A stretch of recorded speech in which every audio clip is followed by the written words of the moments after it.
Hello students, now let us continue the classification of Bryophyta as proposed by Smith.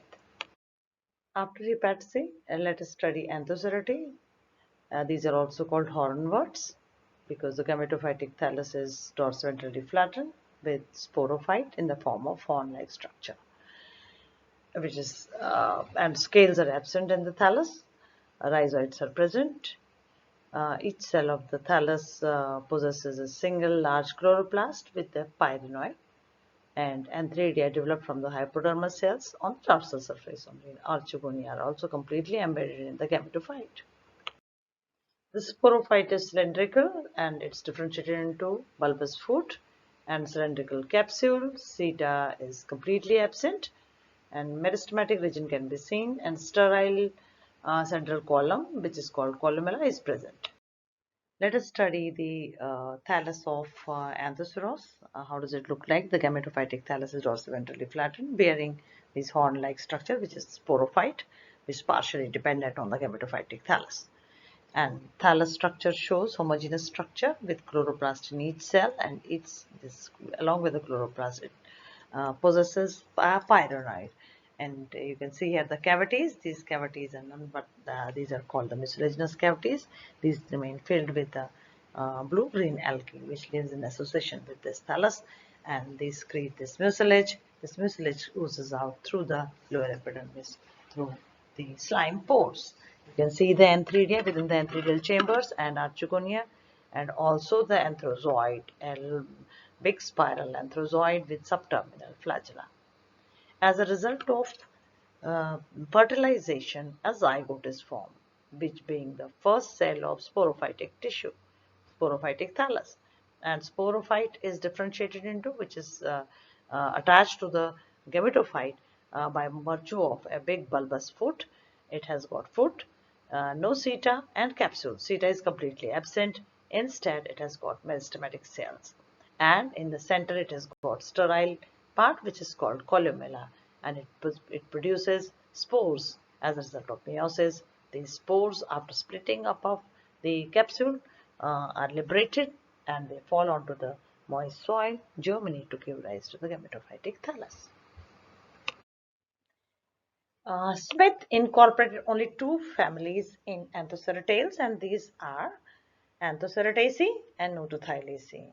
Anthocerataceae and Notothylaceae can be differentiated on the basis of the positioning of the sporophyte. In Anthoceros, it is erect, and in Notothylaceae, it is horizontal. In Notothylaceae, it is horizontal. In Anthocerataceae, we'll be taking Anthoceros, which we have already discussed, and in Notothylaceae, a prominent genus is Notothylas. So the three classes into which bryophytes have been divided by Smith are Hepataceae, finished with it, Anthoceratae, and now Muscae, the mosses. Gametophyte is differentiated into prostrate protonema and erect gametophores. Gametophore is foliose, differentiated into an axis which is stem-like and lateral appendages leaf-like structures without midrib. Rhizoids are multicellular with oblique septa. Elaters are absent in the capsule of sporangium. The sex organs are produced in separate branches immersed in a group of leaves. For convenience, we'll just take an example of funaria. We have already studied it. We can see here it is an erect, very weak although a stem. No woody elements are there. No vascular tissues are there. You can but see slight development of small cells in the center here. And you can see here the cortex-like structure, and you can see here the epidermis-like structure, which is provided with the chloroplast. And you can see here, this is the gametophyte, we call it as the gametophore. And this gametophore will bear at the apex the female and male gametangia, the antheridia and the archegonia. And you can see here the leaf-like structures are there. Actually, I just told you the three rows of leaves can be observed in this. So here you can see the leaf and leaf-like structure. It is having a midrib-like structure, which is not that prominent, but it is there. It is the internal structure to the stem. You can see here the central portion, and you can see it's surrounded by the cortical region, and the epidermis. If you see the vertical section through the leaf shows two wing-like structures, and right in the center you can see something like thick-walled cells in the center, which is called midrib. The female sex organs and male sex organs are born in smaller leaf-like structures. These specialized leaf-like structures are called pericytial leaves. And you can see here how the antheridia look like. They're again stalked, and the archiconia are just flask-shaped structure. The zygote formation takes place after the fusion of male and female gamete, already known. And this is the diploid structure. This is the first cell of sporophytic generation. It develops into a very differentiated sporophyte, which is, of course, parasitic on the female gametophyte. You can see here the sporophyte here with a bent structure, and it has got a beak-like structure. This is the calyptra, which is the outermost covering of the archegonium, the female sex organ, and it ultimately comes out. You can see here the big structure here, the sporophyte. Sporophyte well differentiated. It has three parts.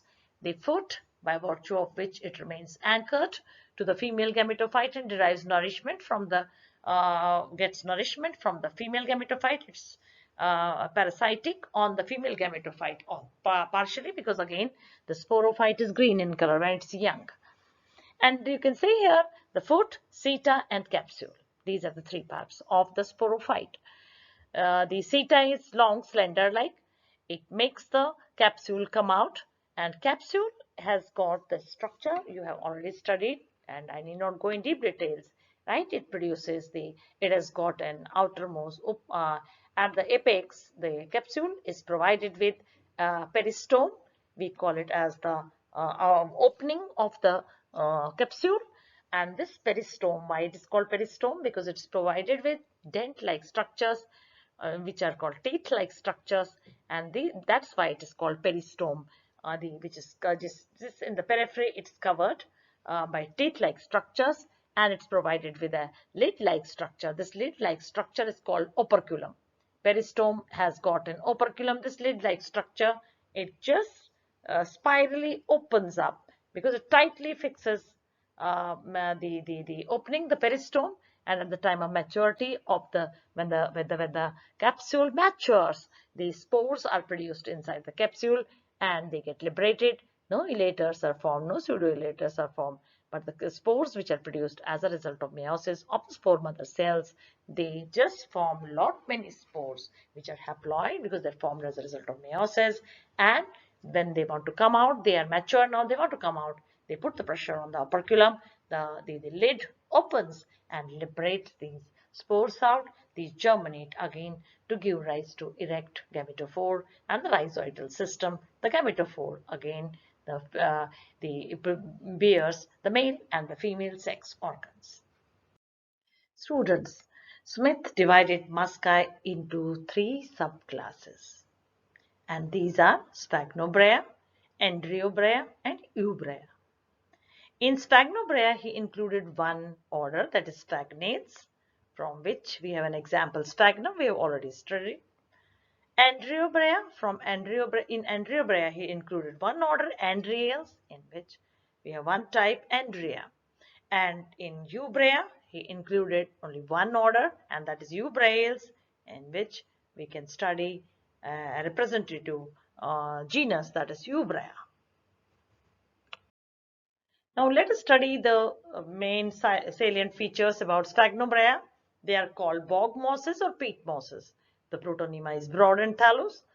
It produces one gametophore. The leaves or gametophores lack midrib and usually composed of two types of cells, the narrow living green cells and large hyaline dead cells. The branches arise in lateral clusters in the axis of the leaves borne on the stem. The antheridia are borne in the axis of the leaves on the antheridial branch. The archiconia are terminal and formed acrogenously. The sporogenous tissue of a sporophyte develops from the amphithecium. The sporogonium or the sporophyte remains elevated above the gametophyte due to elongation of a stalk of gametophytic tissue, the pseudopodium. Sphagnobrea includes only one order, that is Sphagnales. The example we can take into consideration of sphagnum, you have already studied. The plant body arises from the protonema. The midrib is not well developed in the leaves. Archosporium develops from epithecium. Sporophyte is raised. The sporophyte consists of foot and capsule. The columella forms a roof over the spore sac, and the capsule dehisces by the separation of lid. The second subclass is Andreobrea. The gametophores are brittle and can be easily broken. There is practically no tissue differentiation in plant body. The leaves are generally large, erect and convolute. The archosporium and columella develop from the endothecium. In Andreabrea, he included only one order, and that is Andreales. The protonema is ribbon or thallus-shaped. Pseudopodium is well developed. The columella forms a roof over the spore sacs. The capsule dehisces by separation of lid. The lack of central conducting region in stem. Now, plant body, or the thallus we should say, has leafy gametophore and dark brown or black, which is dark brown or blackish in color. Seta is insignificant. Elevation of capsule with the help of pseudopodium. Dome-shaped spore sac over columella. Longitudinal dehiscence of capsule into 4 or more valves. Now the third subclass, that is Eubrea. The leaves of the gametophores in this case are more than one cell in thickness and possess midrib or on them. I would say leaf-like structure. We can't call them leaves, but leaf-like structures. The protonema are filamentous. The sporophyte bears a well-differentiated elongated seta which pushes out the capsule from the gametophore. The sporogenous tissue is derived from the endothecium. The archosporium does not overarch the columella. The columella continues up to the apex of the capsule. Both columella and archosporium have been derived from the endothecium.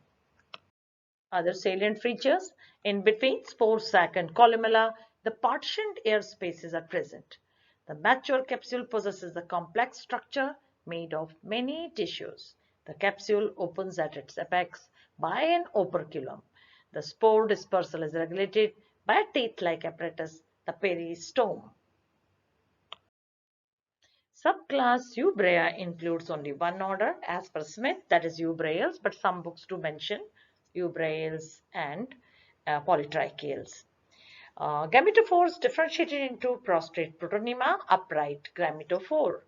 Gametophores branched or unbranched. Gametophores differentiated into stem and leaf-like structures, rather we should say.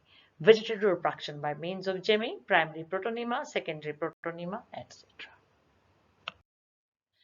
Young embryo differ from other bryophytes they are having two growing points. It is slender. The embryo is slender, well developed foot, seta and capsule you can observe in this group. Upper part of the capsule matures into operculum and peristome. The number of teeth comprising the peristome is always 4 or a multiple of 4. That means 4, 8, 16, 32, 64. Spore germinates to form protonema. Protonema differentiates into chloronema or chloronemal branches and rhizoids or rhizoidal branches. The chloronemal branches you know already, and it will give rise to the gametophore proper, and the rhizoidal branches will give rise to the rhizoidal system.